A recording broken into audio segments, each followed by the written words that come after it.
정체를 숨기고 사는 삶. 그것은 생각보다 훨씬 힘든 일이었습니다. 매일 아침 명품 대신 유니클로를 입고 운전기사 대신 지하철을 타고 재벌가 딸이 아닌 평범한 직장인으로 살아가는 것. 하지만 저는 이 삶을 선택했습니다. 진짜 사랑을 찾기 위해서였죠.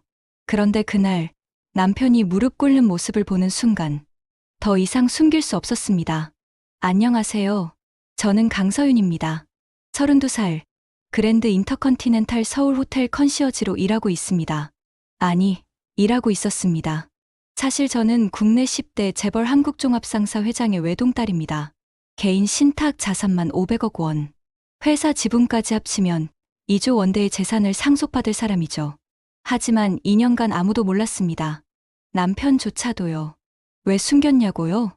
돈 때문이 아닌 진짜 저를 사랑하는 사람을 만나고 싶었으니까요. 그리고 그 사람을 만났습니다. 이준혁. 34살, 성실한 호텔리어였죠. 하지만 직장 상사의 끊임없는 괴롭힘으로 그가 무너지는 걸 보고만 있을 수는 없었습니다. 그날, 저는 2년간 숨겨왔던 정체를 드러냈습니다. 그리고 모든 것이 바뀌었습니다. 지금부터 들려드릴 이야기는 제가 직접 겪은 일입니다. 평범한 척 살아온 재벌가 딸의 반격. 그 충격적이고도 통쾌한 이야기를 시작하겠습니다. 챕터 1. 평범한 척하는 나날들. 새벽 6시. 알람이 울렸습니다. 저는 눈을 떴습니다. 강남의 작은 오피스텔. 평수로 치면 15평 정도였죠. 재벌가 딸이 살기엔 너무 작은 공간이었지만 저는 이곳이 좋았습니다. 준혁과 함께하는 공간이었으니까요. 침대 옆자리는 이미 비어 있었습니다. 준혁은 새벽 5시에 출근했거든요. 호텔 오픈 준비 때문이었습니다. 저는 천천히 일어나 창문을 열었습니다. 3월의 아침 공기가 상쾌했습니다. 하지만 마음 한편은 무거웠습니다. 준혁이 요즘 힘들어하는 게 눈에 보였거든요. 옷장을 열었습니다. 유니클로 블라우스와 자라 바지. 평범한 직장인의 옷차림이었죠. 하지만 옷장 깊숙한 곳에는 다른 것들이 숨겨져 있었습니다. 명품 가방들. 에르메스, 샤넬, 루이비통. 한 번도 사용하지 않은 것들이었습니다. 그리고 서류 봉투, 신탁 자산 증명서와 회사 지분 문서들. 저는 그것들을 만지작거리다가 다시 옷장 안쪽으로 밀어 넣었습니다. 아빠, 미안해요. 조금만 더 이렇게 살게요. 속으로 중얼거렸습니다. 아버지는 제가 이렇게 사는 걸 못마땅해 하셨거든요. 왜 굳이 고생을 사서 하느냐고 하셨죠. 하지만 저는 이 삶이 좋았습니다. 진짜 저를 보고 사랑해주는 사람과 함께하는 삶이요. 화장을 간단히 하고 옷을 입었습니다. 현관으로 가는데 눈에 띄는 것이 있었습니다. 먼지 커버에 씌워진 고급 양복. 준혁의 것이 아니었습니다. 제 것이었죠. 아버지 회사 이사회에 참석할 때 입던 옷이었습니다. 이건 절대 입으면 안 돼. 준혁이가 의심할 거야. 다시 한번 다짐했습니다. 오전 7시 30분. 지하철역으로 향했습니다. 재벌가 딸이 지하철을 탄다는 것. 처음엔 낯설었지만 이제는 익숙했습니다. 2호선을 타고 삼성역으로 향했습니다. 출근 시간이라 사람들로 붐볐습니다. 저는 손잡이를 잡고 창밖을 바라봤습니다. 그때였습니다. 지하철 문이 열리고 한 남자가 탔습니다. 50대 중반쯤 되어 보이는 정장 차림의 남자. 제 눈이 커졌습니다. 아버지 회사 부회장이었습니다. 저를 알아볼 수도 있었습니다. 저는 재빨리 고개를 숙였습니다. 하지만 늦었습니다. 부회장이 제 쪽으로 다가왔습니다. 저는 손가락을 입술에 댔습니다. 부회장은 잠시 당황했지만 곧 이해한다는 표정을 지었습니다. 그리고 다른 쪽으로 이동했습니다. 가슴을 쓸어내렸습니다. 위험한 순간이었습니다. 삼성역에 도착했습니다. 호텔까지는 도보로 10분 거리였습니다. 봉은사로를 걸으며 하늘을 올려다봤습니다. 파란 하늘이 보기 좋았습니다. 하지만 마음은 편하지 않았습니다. 준혁이 생각 때문이었습니다. 요즘 준혁은 많이 지쳐 보였습니다. 박민재 부장 때문이었죠. 직장 내 괴롭힘이 계속되고 있었습니다. 하지만 준혁은 참고 있었습니다.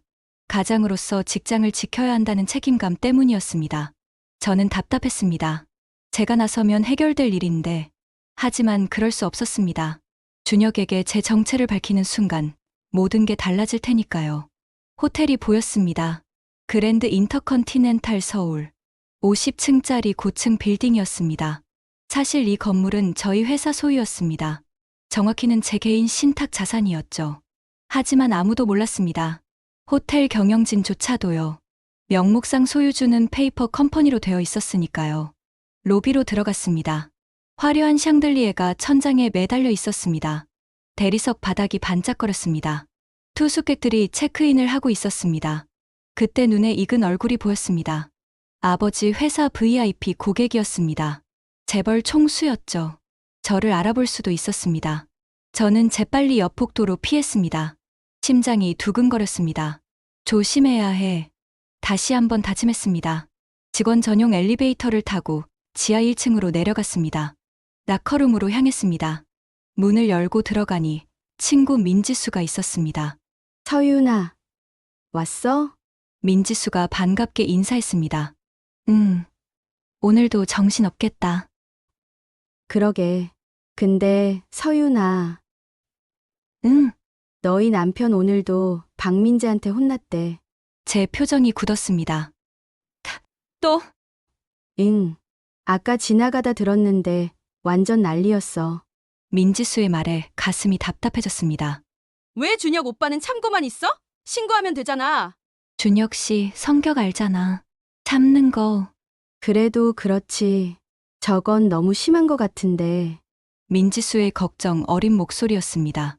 저도 알고 있었습니다. 하지만 어쩔 수 없었습니다. 준혁이 원하지 않는 일을 제가 나서서 할 수는 없었으니까요. 유니폼으로 갈아입었습니다.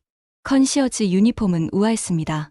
진한 남색 재킷에 스카프, 거울을 보니 평범한 호텔 직원이 보였습니다. 재벌가 딸의 흔적은 어디에도 없었습니다. 핸드폰이 진동했습니다. 아버지였습니다. 문자 메시지가 와 있었습니다. 딸아, 그만 들어와. 아빠가 보고 싶구나. 가슴이 먹먹해졌습니다. 아버지도 외로우실 텐데. 어머니는 5년 전에 돌아가셨습니다. 그 후로 아버지는 혼자 사셨습니다. 저는 답장을 보냈습니다. 조금만요, 아빠. 제가 원하는 삶이에요. 전송 버튼을 눌렀습니다. 한숨이 나왔습니다. 언젠가는 아버지께도 준혁을 소개해야 할 텐데. 그때가 두려웠습니다. 라커룸을 나와 컨시어지 데스크로 향했습니다. 오전 8시 정각. 근무 시작 시간이었습니다. 좋은 아침입니다. 동료들과 인사를 나눴습니다. 오늘도 평범한 하루가 시작되는 줄 알았습니다. 하지만 곧 모든 것이 달라질 거라는 걸 그때는 몰랐습니다. 2주가 지났습니다. 3월 말이 되었습니다. 날씨는 포근해졌지만 제 마음은 그렇지 않았습니다. 준혁의 상태가 점점 더 나빠지고 있었거든요. 그날 오전 10시쯤이었습니다. 컨시어지 데스크에서 투숙객 문의에 답변하고 있었습니다. 갑자기 로비에서 큰 소리가 들렸습니다. 이준혁 팀장! 우렁찬 남자 목소리였습니다. 저는 고개를 돌렸습니다. 박민재 부장이었습니다. 42세, 키가 크고 체격이 좋은 남자였습니다. 얼굴에는 분노가 가득했습니다. 준혁이 박민재 앞에 서 있었습니다. 고개를 숙인 채였습니다. 이게 뭐야? 객실 클레임이 또 들어왔잖아! 박민재의 목소리가 로비 전체에 울려 퍼졌습니다. 투숙객들이 하나둘 쳐다보기 시작했습니다. 저도 긴장했습니다. 공개적으로 망신을 주는 거였습니다. 죄송합니다. 다시 확인하겠습니다. 준혁의 목소리는 작았습니다. 확인! 지금 당장 로비에서 고객님께 사과해! 박민재가 손가락으로 한 투숙객을 가리켰습니다. 중년 남성이었는데 불편한 표정을 짓고 있었습니다. 제 주먹이 저절로 쥐어졌습니다. 평소와 다른 감정이 올라왔습니다. 분노였습니다. 준혁이 고객 앞으로 다가갔습니다. 고개를 깊이 숙였습니다. 정말 죄송합니다. 제 실수였습니다. 준혁의 목소리가 떨렸습니다. 제 가슴이 아팠습니다. 저렇게까지 해야 하나. 박민재는 만족한 듯 팔짱을 꼈습니다. 그리고 준혁에게 다가가 낮은 목소리로 뭔가 말했습니다. 멀리서라 정확히 들리지 않았지만 분위기상 좋은 말은 아니었습니다. 준혁의 어깨가 움츠러드는 게 보였습니다.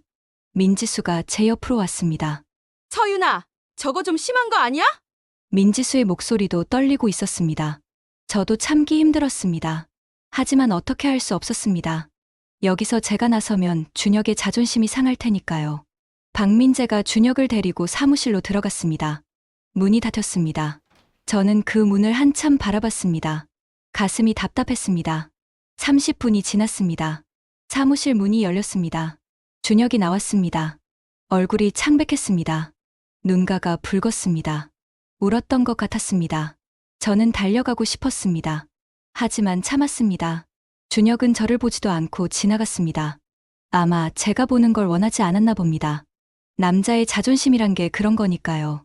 민지수가 제 팔을 잡았습니다.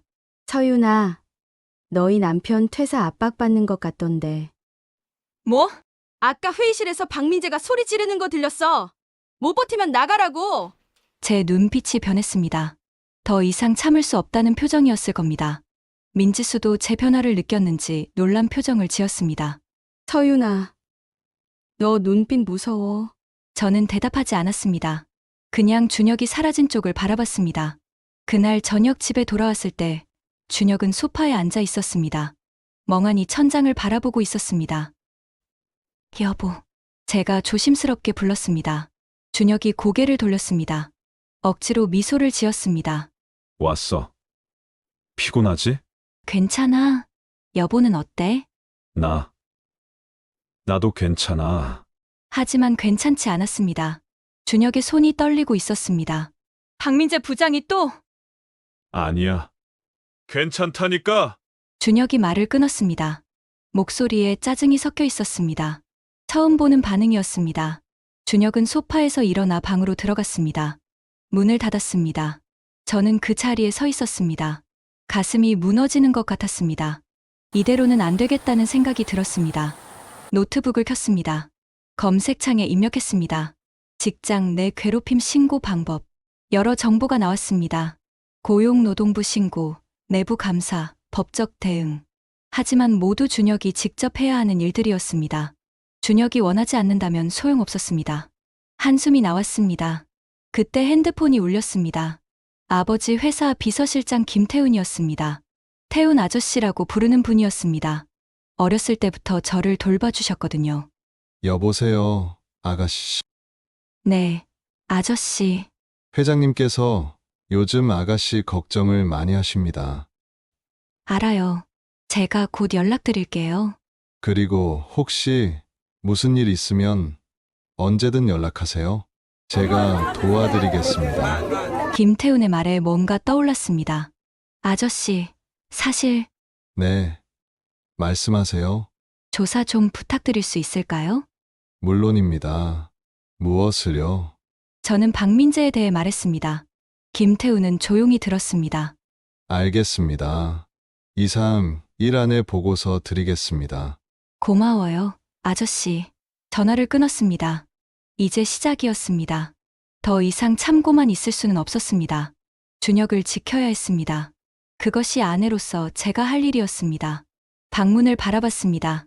불이 꺼져 있었습니다. 준혁은 벌써 잠든 것 같았습니다. 아니, 자는 척하고 있을지도 몰랐습니다. 저는 소파에 앉아 밤을 지새웠습니다. 창밖으로 서울의 야경이 보였습니다. 반짝이는 불빛들이 아름다웠습니다. 하지만 제 마음은 어두웠습니다. 곧 모든 것이 바뀔 거였습니다. 제가 2년간 숨겨온 비밀을 드러내야 할 때가 다가오고 있었습니다. 사흘이 지났습니다. 4월 초가 되었습니다. 준혁의 상태는 더욱 악화되었습니다. 새벽 4시에 나가고 밤 11시에 들어왔습니다. 박민재가 불필요한 업무를 계속시켰기 때문입니다. 재고 조사, 야간 순찰, 손님 클레임 처리. 원래 준혁의 업무가 아닌 것들이었습니다. 하지만 부장의 명령이라 거부할 수 없었습니다. 그날 오후 2시쯤이었습니다. 저는 로비에서 투숙객을 안내하고 있었습니다. 갑자기 박민재가 제 앞을 지나갔습니다. 저를 보더니 비웃듯 말했습니다. 오, 강서윤 씨? 남편 잘 챙겨. 예? 요즘 일 못한다고 난리야. 곧 정리될 것 같은데? 박민재의 말에 제 얼굴이 굳었습니다. 부장님, 남편이 무슨 잘못을? 잘못? 실력이 없는 게 잘못이지. 이 바닥은 원래 그래. 박민재는 그렇게 말하고 가버렸습니다. 저는 그 자리에 서서 주먹을 쥐었습니다. 손톱이 손바닥에 파고들었습니다. 아팠지만 참았습니다. 분노를 억누르기 위해서였습니다. 민지수가 달려왔습니다. 서윤아, 괜찮아? 괜찮아. 괜찮다고. 하지만 괜찮지 않았습니다. 더 이상 참을 수 없었습니다. 그날 오후 5시쯤이었습니다. 라커룸으로 돌아왔을 때 신입 직원 정수아가 울고 있었습니다. 28살, 석 달 전에 입사한 직원이었습니다. 수아 씨. 왜 그래요? 정수아는 고개를 들었습니다. 눈이 빨갛게 충혈되어 있었습니다. 언니, 말해봐요. 무슨 일이에요? 박민재 부장이 제 어깨를 만지면서 정수아의 목소리가 떨렸습니다. 뭐라고요? 그리고 사적으로 만나자고 거절했더니 업무 평가를 최하로 주겠대요. 제 온몸에 소름이 돋았습니다. 성희롱이었습니다. 남편만이 아니었습니다. 다른 직원들도 피해를 보고 있었던 겁니다. 수아 씨, 이거 신고해야 해요. 하지만 언니, 신고하면 제가 더 피해를 볼 것 같아요. 정수아의 두려움이 이해됐습니다. 직장 내 신고는 오히려 피해자를 더 힘들게 만들 때가 많았으니까요. 하지만 이대로 둘 수는 없었습니다. 제가 도와줄게요. 정말요? 네, 저한테 맡겨요. 정수아는 고개를 끄덕였습니다. 저는 라커룸을 나와 조용한 곳으로 갔습니다. 핸드폰을 꺼내 김태훈에게 전화했습니다. 여보세요, 아가씨. 태훈 아저씨, 저예요. 네. 말씀하세요. 조사 좀 부탁드릴게요. 박민재라는 사람이요. 저는 지금까지 있었던 일들을 말했습니다. 준혁의 일, 정수아의 일, 모든 것을요. 김태우는 조용히 들었습니다. 알겠습니다. 이틀 안에 보고서 드리겠습니다. 고마워요. 전화를 끊었습니다. 이제 본격적으로 움직일 때였습니다. 더 이상 숨어 있을 수만은 없었습니다. 그날 밤 집에 돌아왔을 때 준혁은 소파에서 잠들어 있었습니다. 집에 오자마자 쓰러진 것 같았습니다. 유니폼도 벗지 않은 채였습니다. 저는 조심스럽게 다가갔습니다. 준혁의 얼굴을 바라봤습니다. 수척해진 얼굴이었습니다. 눈 밑에 다크서클이 짙었습니다. 가슴이 아팠습니다. 미안해요, 여보. 제가 진작 나섰어야 했는데. 속으로 중얼거렸습니다. 준혁에게 담요를 덮어줬습니다. 그리고 방으로 들어갔습니다. 옷장을 열었습니다. 깊숙한 곳에 숨겨둔 서류들을 꺼냈습니다. 신탁 자산증명서, 회사 지분 문서, 그리고 명함. 한국종합상사 회장 외동딸 강서윤. 2년간 한 번도 사용하지 않은 명함이었습니다. 이제 사용할 때가 왔습니다. 더 이상 숨길 수 없었습니다. 준혁을 지키기 위해서라면 제 정체를 드러내야 했습니다. 창밖을 바라봤습니다. 서울의 밤은 여전히 반짝이고 있었습니다. 하지만 곧 모든 것이 바뀔 거였습니다. 폭풍 전의 고요 같은 밤이었습니다. 이틀 후 김태훈으로부터 연락이 왔습니다. 보고서가 완성되었다는 내용이었습니다. 저는 호텔 제시도 계속 근처 조용한 카페로 향했습니다. 점심시간을 이용해서였습니다. 김태훈은 이미 자리에 앉아 있었습니다. 아가씨, 여기요. 저는 그쪽으로 갔습니다. 김태훈은 두꺼운 서류 봉투를 건넸습니다. 박민재에 대한 모든 것입니다. 고마워요, 아저씨. 저는 서류를 펼쳤습니다. 첫 장부터 충격적이었습니다. 박민재의 과거 행적들이 상세히 적혀 있었습니다. 전 직장에서도 갑질로 문제가 있었습니다. 부하 직원을 폭언으로 괴롭혔고, 한 직원은 우울증으로 퇴사했습니다. 횡령 의혹도 있었습니다. 증거 불충분으로 무마되었지만요. 더 충격적인 건 성추행 이력이었습니다. 합의금 지급 기록이 3건이나 있었습니다. 각각 5천만 원, 3천만 원, 7천만 원이었습니다. 하지만 학벌과 집안 배경으로 계속 승진했습니다. 서울대 경영학과 출신. 아버지가 대기업 임원이었습니다. 그 백을 믿고 계속 문제를 일으킨 겁니다. 제 손이 떨렸습니다. 분노 때문이었습니다. 이런 인간이. 김태훈이 조심스럽게 말했습니다. 아가씨, 어떻게 하시겠습니까? 저는 서류를 덮었습니다. 눈을 감고 깊게 숨을 들이마셨습니다. 아저씨, 제가 직접 처리할게요. 하지만 위험할 수 있습니다. 괜찮아요. 준비는 되어 있어요. 김태훈은 고개를 끄덕였습니다. 그럼 회장님께는 제가 보고 드리겠습니다. 네. 아빠한테 미안하다고 전해주세요. 알겠습니다. 카페를 나왔습니다. 가방 안에는 박민재의 모든 비리가 담긴 서류가 들어 있었습니다. 이제 무기가 생겼습니다. 하지만 아직 때가 아니었습니다. 결정적인 순간을 기다려야 했습니다. 호텔로 돌아가는 길에 민지수에게 전화했습니다. 지수야, 나야. 왜? 오늘 저녁에 시간 있어? 응, 있어. 왜? 할 얘기가 있어. 중요한 거. 그래. 퇴근하고 만나자. 민지수는 제 유일한 친구였습니다. 호텔에서 함께 일한 지 3년이 되었습니다. 제 정체를 밝힐 사람이 있다면 민지수뿐이었습니다. 그날 저녁 7시 호텔 근처 작은 와인바에서 민지수를 만났습니다. 왔어? 응. 근데 무슨 일이야? 표정이 심각한데. 저는 한 모금 물을 마셨습니다. 그리고 입을 열었습니다. 지수야, 사실 응, 나 평범한 사람이 아니야. 민지수의 눈이 커졌습니다. 무슨 소리야? 저는 천천히 설명했습니다. 제가 재벌가 딸이라는 것, 정체를 숨기고 살아온 인연, 그리고 이제 더 이상 숨길 수 없다는 것. 민지수는 입을 다물지 못했습니다. 잠깐. 진짜야?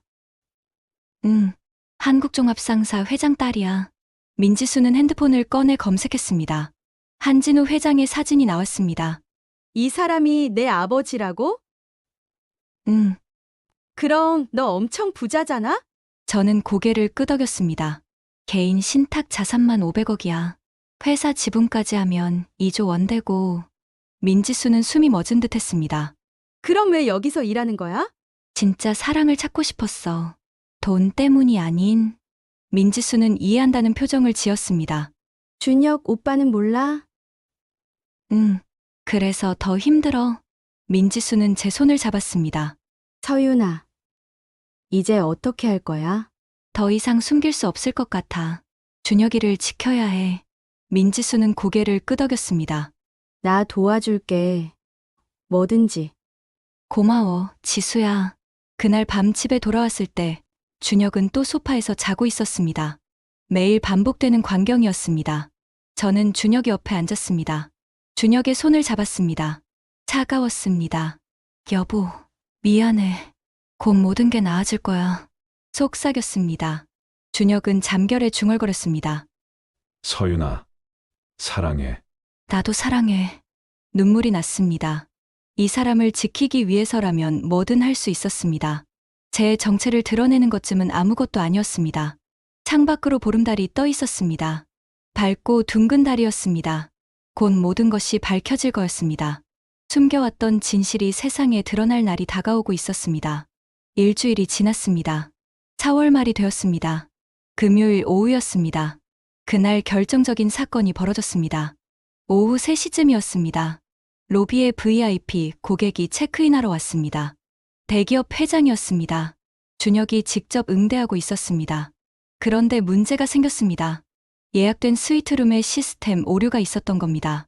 중복 예약이 되어 있었습니다. 준혁의 잘못이 아니었습니다. 시스템 담당자의 실수였죠. 하지만 박민재는 달랐습니다. 로비로 성큼 걸어 나왔습니다. 이준혁! 큰 소리로 불렀습니다. 투숙객들이 모두 쳐다봤습니다. 저도 컨시어지 데스크에서 그 광경을 봤습니다. 가슴이 철렁했습니다. 또 시작이구나. 이게 무슨 짓이야? VIP 고객 예약을 이따위로 관리해? 죄송합니다. 시스템 오류인 것 같습니다. 시스템 오류? 변명하지 마! 박민재의 얼굴이 붉어졌습니다. 당장 이 고객님께 무릎 꿇고 사과해! 로비가 순간 정적에 잠겼습니다. 무릎 꿇고 사과하라는 말에 모두가 충격받은 겁니다. 제 심장이 빠르게 뛰었습니다. 더 이상 참을 수 없었습니다. 부장님, 이건 제 잘못이 아닙니다. 준혁이 처음으로 대들었습니다. 뭐? 지금 대들어? 박민재가 한 걸음 다가섰습니다. 준혁과의 거리가 좁혀졌습니다. 넌 오늘로 끝이야! 당장 사표 써! 그 순간이었습니다. 저는 더 이상 참을 수 없었습니다. 데스크에서 나왔습니다. 로비를 가로질러 걸어갔습니다. 평소와 다른 걸음걸이였습니다. 당당했습니다. 부장님, 잠깐만요. 제 목소리가 로비에 울렸습니다. 박민재가 저를 봤습니다. 비웃는 표정을 지었습니다. 오, 강서윤 씨! 남편 감싸려고? 저는 대답하지 않았습니다. 그냥 박민재를 똑바로 쳐다봤습니다. 평소와 다른 눈빛이었습니다. 차갑고 날카로웠습니다. 당신도 같이 무릎 꿇을래? 박민재가 조롱했습니다. 하지만 저는 미소를 지었습니다. 냉소적인 미소였습니다. 부장님, 후회하실 거예요. 뭐? 저는 핸드폰을 꺼냈습니다. 김태훈에게 전화를 걸었습니다. 통화 연결음이 울렸습니다. 한 번, 두 번, 세 번. 여보세요, 아가씨. 태훈 아저씨, 지금 오세요. 네. 여기 호텔로요? 박민재가 비웃었습니다. 누구 불렀어? 남편 친구? 곧 아실 거예요. 저는 침착했습니다. 준혁이 걱정스러운 표정으로 저를 봤습니다. 서윤아, 괜찮아. 그냥 가. 아니야, 여보. 이제 괜찮을 거야. 로비에 있던 사람들이 웅성거리기 시작했습니다. 무슨 일이 벌어지는지 궁금해하는 눈빛들이었습니다. 10분이 지났습니다. 호텔 정문 쪽에서 소란이 들렸습니다. 고급 세단 세대가 도착했습니다. 검은색 제네시스 G90들이었습니다. 차 문이 열렸습니다. 흑복 입은 경호원들이 내렸습니다. 그리고 정장 입은 김태훈 비서실장이 나타났습니다. 로비로 들어왔습니다. 모든 사람들의 시선이 쏠렸습니다. 김태훈은 저를 향해 걸어왔습니다. 그리고 공손하게 허리를 숙였습니다. 서윤 아가씨. 그 호칭에 로비가 술렁였습니다. 아가씨라는 말이 의미하는 바를 모르는 사람은 없었습니다. 박민재의 얼굴이 굳었습니다. 준혁도 놀란 표정이었습니다. 저는 깊게 숨을 들이마셨습니다. 이제 모든 것을 밝힐 때였습니다. 가방에서 명함을 꺼냈습니다. 박민재에게 건넸습니다. 제 소개를 다시 할게요. 박민재가 명함을 받았습니다. 읽는 순간 손이 떨렸습니다. 명함에는 이렇게 적혀 있었습니다. 한국종합상사 회장 외동딸 강서윤. 이게 뭐야? 박민재의 목소리가 떨렸습니다. 보시다시피해요. 강서윤, 한국종합상사 회장 외동딸입니다. 로비가 다시 술렁였습니다. 한국종합상사는 국내 10대 재벌이었습니다. 누구나 아는 대기업이었죠. 그리고요. 저는 계속 말했습니다. 이 호텔 건물주가 저희 회사예요. 정확히는 제 개인 신탁 자산이고요. 그 말에 모두가 놀랐습니다. 호텔 직원들도 몰랐던 사실이었습니다. 박민재는 얼굴이 새파래졌습니다. 입술이 파르르 떨렸습니다. 지금까지 자신이 괴롭혀온 직원의 아내가 건물주였던 겁니다. 준혁은 제 쪽을 쳐다봤습니다. 믿을 수 없다는 표정이었습니다. 서윤아, 이게 무슨... 저는 준혁의 손을 잡았습니다. 여보, 미안해. 숨기고 있었어. 준혁의 눈에 눈물이 맺혔습니다. 하지만 제 손을 놓지 않았습니다. 오히려 더 꽉 잡았습니다. 저는 다시 박민재를 향했습니다. 박민재 씨, 지난 2년간 제 남편과 직원들에게 한 모든 행위들 다 기록되어 있어요. 김태훈이 서류 뭉치를 꺼냈습니다. 전 직장에서의 갑질 기록, 횡령 증거, 성희롱 합의금 지급 내역, 모든 것이 정리되어 있었습니다. 그리고 오늘부로 당신은 해고예요. 민영사상 책임도 물을 겁니다. 박민재는 말을 잃었습니다. 그리고 천천히 무릎이 꺾였습니다. 말 그대로 무릎을 꿇었습니다. 아가씨, 아니 회장님, 제가 잘못했습니다. 저는 차갑게 내려다봤습니다. 늦었어요. 기회는 이미 많이 드렸어요. 로비에서 박수 소리가 터져 나왔습니다. 투숙객들과 직원들이었습니다. 통쾌하다는 표정들이었습니다. 정수아도 눈물을 흘리며 박수를 쳤습니다.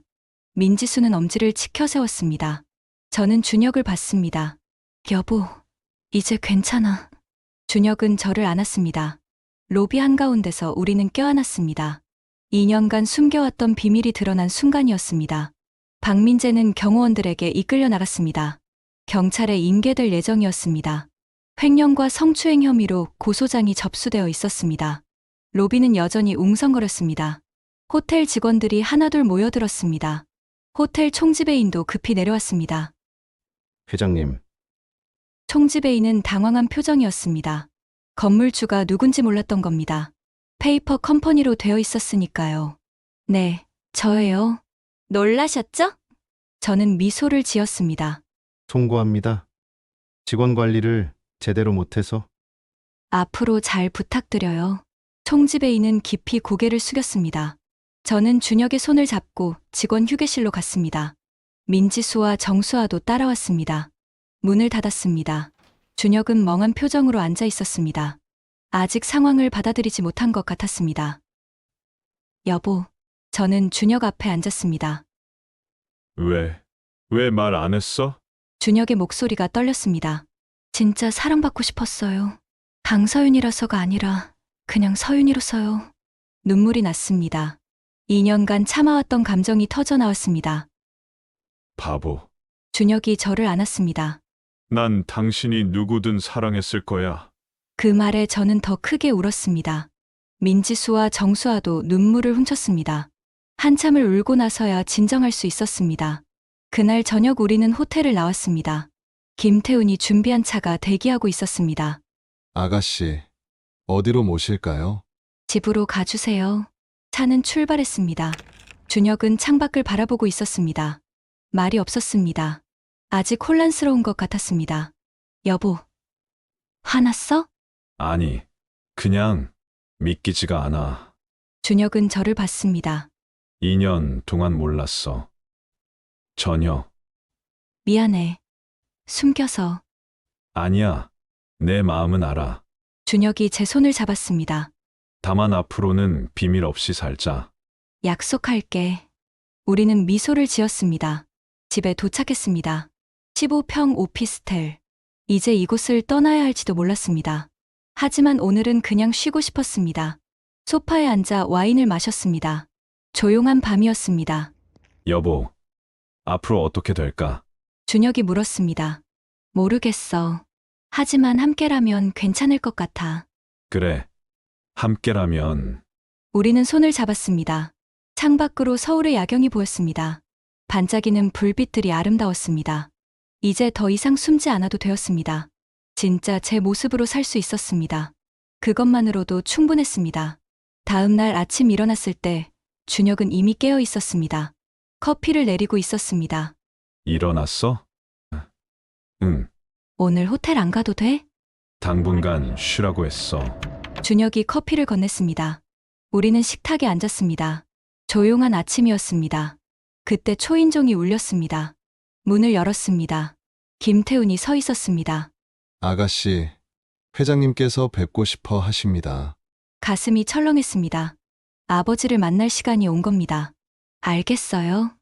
오늘 오후에 갈게요. 김태훈은 고개를 숙이고 돌아갔습니다. 준혁이 물었습니다. 회장님, 제 아버지예요. 만나러 가야 해요. 나도 같이 갈까? 아니, 일단 내가 먼저 갈게. 오후 2시, 저는 회사로 향했습니다.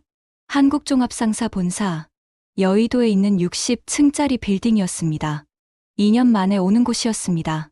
로비에 들어서자 직원들이 놀란 표정을 지었습니다. 아가씨, 모두가 저를 알아봤습니다. 전용 엘리베이터를 타고 60층으로 올라갔습니다. 회장실이 있는 층이었습니다. 비서실을 지나 회장실 문을 열었습니다. 아버지가 창가에 서 계셨습니다. 뒤돌아보셨습니다. 왔구나. 딸. 아버지. 저는 다가갔습니다. 아버지는 저를 안아주셨습니다. 따뜻한 포옹이었습니다. 보고 싶었어. 저도요, 아빠. 앉거라. 우리는 소파에 앉았습니다. 어제 일 들었다. 아버지의 목소리는 차분했습니다. 미안해요, 아빠. 말씀 안 드리고. 괜찮다. 내 뜻대로 살아야지. 아버지는 미소를 지으셨습니다. 그 남자 좋은 사람이냐? 네, 준혁 씨는 정말 좋은 사람이에요. 그럼 됐다. 데려와. 내가 만나봐야지. 네, 아빠. 그리고 말이다. 아버지가 진지한 표정을 지으셨습니다. 이제 회사 일도 배워야 한다. 알아요. 내가 후계자니까. 아버지의 말씀에 고개를 끄덕였습니다. 언젠가는 해야 할 일이었습니다. 회사를 나왔습니다. 마음이 한결 가벼웠습니다. 아버지의 인정을 받은 것 같았습니다. 그날 저녁 준혁과 함께 아버지를 만났습니다. 강남의 한 식당이었습니다. 준혁은 긴장한 표정이었습니다. 괜찮아, 여보. 아빠는 좋은 분이에요. 식사는 화기애애하게 진행되었습니다. 아버지는 준혁을 마음에 들어 하셨습니다. 성실하고 정직한 사람이라고 하셨죠. 준혁도 아버지를 존경한다고 말했습니다. 식사를 마치고 나올 때 아버지가 말씀하셨습니다. 잘 부탁한다. 사의. 준혁은 깊이 고개를 숙였습니다. 잘 모시겠습니다, 아버님. 그 모습을 보며 저는 행복했습니다. 모든 것이 제자리를 찾아가는 것 같았습니다. 한 달이 지났습니다. 5월이 되었습니다. 날씨가 따뜻해졌습니다. 많은 것이 바뀌었습니다. 박민재는 구속되었습니다. 횡령과 성추행 혐의가 모두 인정되었습니다. 징역 5년이 선고되었습니다. 집행유예 없는 실형이었습니다. 호텔도 많이 바뀌었습니다. 직원 인권 보호 규정이 새로 만들어졌습니다. 갑질 제로 정책이 시행되었습니다. 익명 신고 시스템도 도입되었습니다. 준혁은 부장으로 승진했습니다. 실력을 인정받은 것이었습니다. 정수아는 다시 웃을 수 있게 되었습니다. 안정적으로 일하고 있었습니다. 그리고 저는 호텔에서 계속 일하기로 했습니다. 하지만 이제는 숨기지 않았습니다. 건물주이자 직원. 이상한 조합이었지만 저는 좋았습니다. 평범한 일상을 유지하면서도 필요할 때 힘을 쓸 수 있었으니까요. 그날 오후 준혁과 저는 호텔 옥상 정원에 있었습니다. 서울 전경이 한눈에 보이는 곳이었습니다. 여보, 후회 안 해? 준혁이 물었습니다. 뭘? 나랑 결혼한 거. 저는 웃었습니다. 전혀. 오히려 잘한 일이야. 나도 그래. 준혁이 저를 안았습니다. 우리는 한동안 그렇게 서 있었습니다. 바람이 불었습니다. 5월의 바람은 따뜻했습니다. 서윤아, 응, 사랑해. 나도 사랑해. 우리는 키스했습니다. 그 순간이 영원하기를 바랐습니다. 6개월이 지났습니다. 10월이 되었습니다. 가을이 왔습니다. 저는 아버지의 요청으로 회사 이사가 되었습니다. 정식으로 후계자 수업을 시작한 것이었습니다. 하지만 호텔 일도 병행제 시 도서 계속했습니다. 주 3일은 회사에서, 주 2일은 호텔에서 일했습니다. 바쁜 나날이었지만 충실했습니다. 준혁은 호텔 총지배인 후보가 되었습니다. 능력을 인정받은 결과였습니다. 34살의 총지배인 후보라는 건 이례적인 일이었습니다. 하지만 준혁은 그만한 자격이 있었습니다. 우리는 강남의 새 아파트로 이사했습니다. 40평대의 넓은 공간이었습니다. 더 이상 15평 오피스텔이 아니었습니다. 하지만 그 작은 공간의 추억은 소중했습니다. 진짜 사랑이 시작된 곳이었으니까요. 어느 토요일 오후였습니다. 민지수가 집에 놀러 왔습니다. 와, 서윤아. 집 진짜 좋다. 민지수는 거실을 둘러봤습니다. 그치? 근데 나 아직도 적응 안 돼. 뭐가? 이렇게 넓은 곳에 사는 거. 민지수는 웃었습니다. 그래도 너 재벌인 거 아직도 안 믿겨?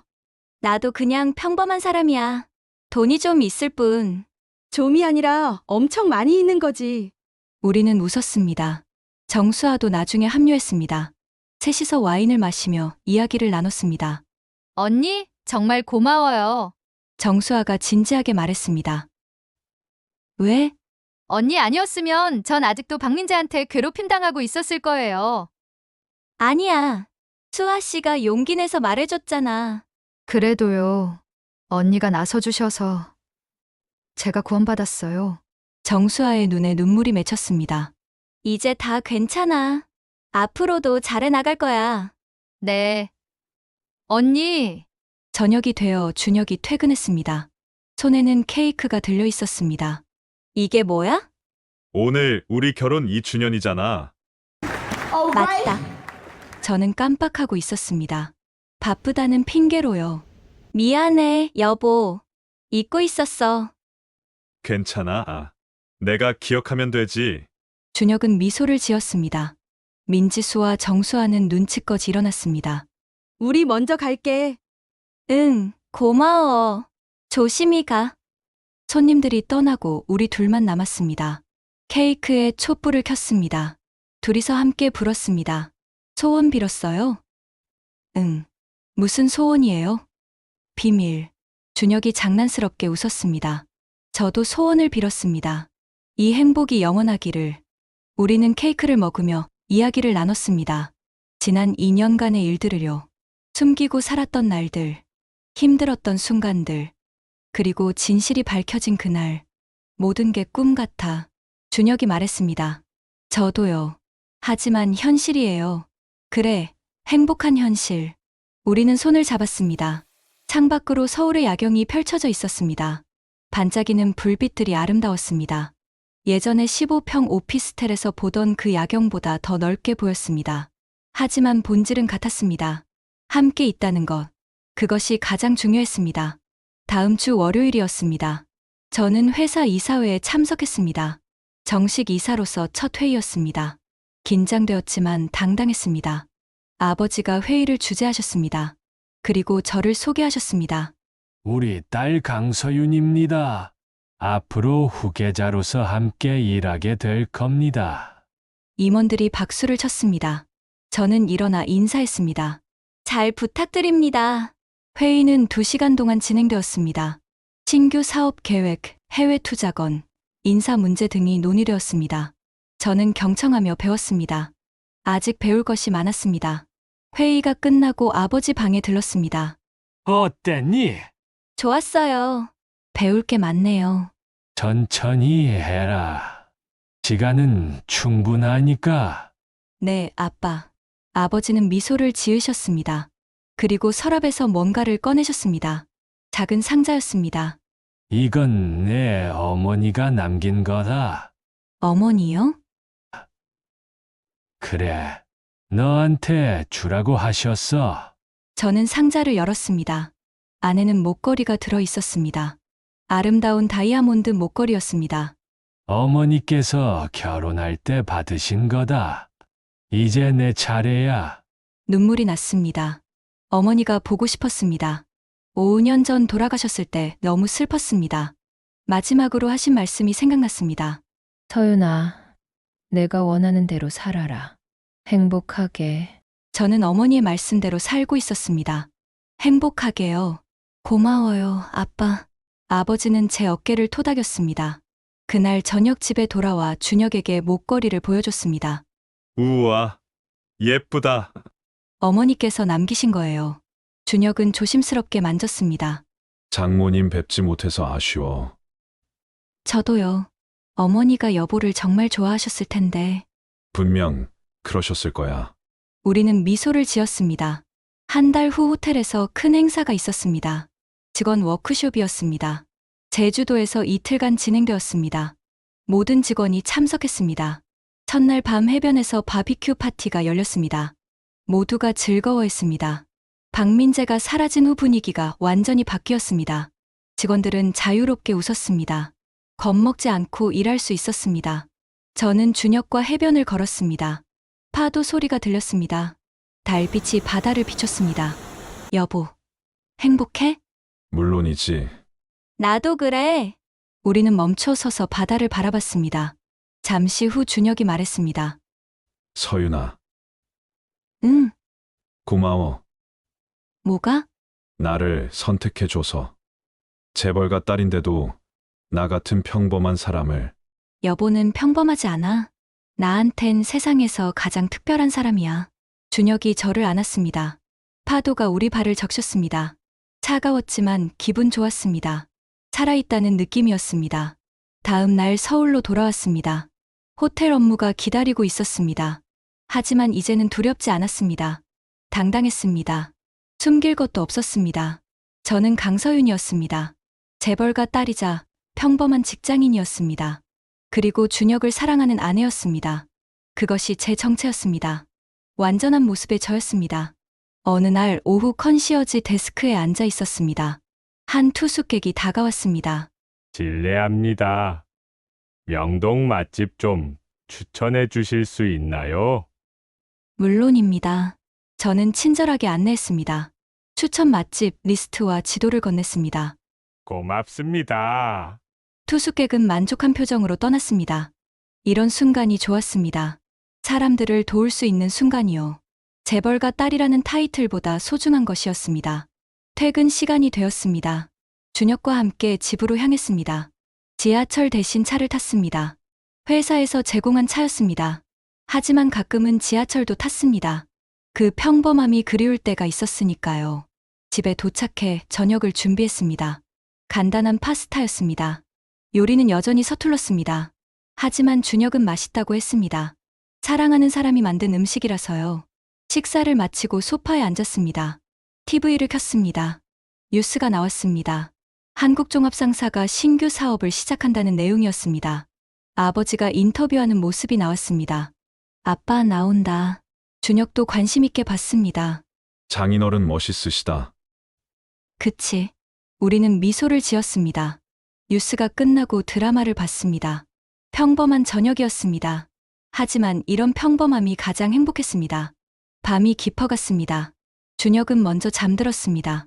저는 발코니로 나갔습니다. 서울의 야경을 바라봤습니다. 수많은 불빛들이 반짝였습니다. 각자의 삶을 살아가는 사람들이었습니다. 저도 그중 한 명이었습니다. 특별하지만 평범한 사람. 그것이 제가 원했던 삶이었습니다. 핸드폰을 꺼냈습니다. 아버지께 문자를 보냈습니다. 아빠, 전 행복해요. 제 선택을 후회하지 않아요. 사랑해요. 곧 답장이 왔습니다. 나도 사랑한다. 딸, 내가 행복하면 아빠도 행복하단다. 가슴이 따뜻해졌습니다. 방으로 돌아갔습니다. 준혁이 옆에 누웠습니다. 준혁이 자는 듯 말 듯 중얼거렸습니다. 사랑해, 서윤아. 저도 사랑해요, 여보. 눈을 감았습니다. 평화로운 밤이었습니다. 내일도 좋은 날이 될 거였습니다. 그렇게 믿었습니다. 이야기는 여기서 끝이 아닙니다. 강서윤의 삶은 계속됩니다. 때로는 재벌가 딸로서, 때로는 평범한 직장인으로서, 그리고 언제나 준혁을 사랑하는 아내로서 정체를 숨기며 살았던 2년. 그 시간은 힘들었지만 소중했습니다. 진짜 사랑을 찾을 수 있었으니까요. 그리고 진실을 밝힌 후의 삶. 더 이상 숨지 않아도 되는 삶. 그것이 더욱 소중했습니다. 완전한 자신으로 살 수 있었으니까요. 박민재 같은 사람은 세상에 많습니다. 권력을 남용하고 약자를 괴롭히는 사람들이요. 하지만 강서윤도 많습니다. 용기를 내어 맞서는 사람들이요. 숨겨진 힘을 발휘하는 사람들이요. 이 이야기가 누군가에게 용기가 되길 바랍니다. 겉모습만으로 사람을 판단하지 말라는 교훈도요. 평범해 보이는 사람도 엄청난 힘을 가지고 있을 수 있습니다. 다만 때를 기다리고 있을 뿐이죠. 그리고 진짜 사랑은 조건이 아닌 사람 자체를 보는 것입니다. 준혁이 서윤을 사랑했던 것처럼요. 재벌가 딸이 아닌 강서윤이라는 사람을요. 이것이 강서윤의 이야기였습니다. 숨겨진 정체를 드러내고 사랑하는 사람을 지킨 여자의 이야기. 그리고 이것은 우리 모두의 이야기일 수 있습니다. 누구나 숨겨진 힘이 있으니까요. 누구나 사랑하는 사람을 지키고 싶으니까요. 용기를 내십시오. 당신 안에 잠든 힘을 깨우십시오. 그리고 당당하게 사십시오. 완전한 자신의 모습으로요. 그것이 강서윤이 우리에게 전하는 메시지입니다. 여러분도 행복하시길 바랍니다. 여러분도 사랑하는 사람과 함께 하시길 바랍니다. 여러분도 완전한 자신으로 사시길 바랍니다. 이것으로 이야기를 마칩니다. 들어주셔서 감사합니다.